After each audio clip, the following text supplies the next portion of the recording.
Des urgences fermées pendant 48 heures ainsi que le week-end du 3 juin. À Montmorillon, les habitants sont catastrophés.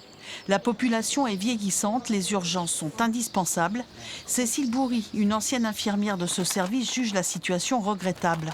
On est très excentré par rapport aux gros centres, qu'on sait déjà que les urgences des grosses villes comme Poitiers ou Limoges ont des difficultés aussi de prise en charge des patients. Donc forcément pour la population, c'est une perte de chance en cas d'accident, en cas de problème. Et on sait qu'on a une place importante, enfin l'hôpital est important pour la population chez nous, quoi. Pour maintenir les urgences ouvertes de Poitiers, Châtellerault, Loudun et Montmorillon, il manquerait 20 médecins urgentistes. Aux abords du centre hospitalier, les patients sont inquiets. Lorsque les urgences ferment dans la commune, l'hôpital le plus proche est à Poitiers, à 1 heure de route.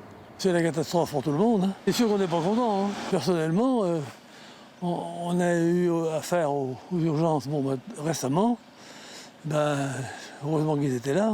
Tout le monde peut avoir besoin des urgences un jour. Là, justement, j'en ai eu besoin. J'étais très content de trouver les urgences à Montmorillon. Pour Montmorillon, ça serait dommage. Ce serait dommage que les urgences ferment. Moi, je trouve pas trop ça normal, quoi. Parce que, imaginez-vous, les personnes âgées, moi j'ai mon voisin, il a eu un petit problème. Heureusement que c'était pas fermé parce qu'il s'est retrouvé à Poitiers, quoi. À 92 ans, c'est pas toujours évident non plus. D'habitude, les urgences de Montmorillon fonctionnent 24 heures sur 24 pour les 6000 habitants de la ville et des communes environnantes.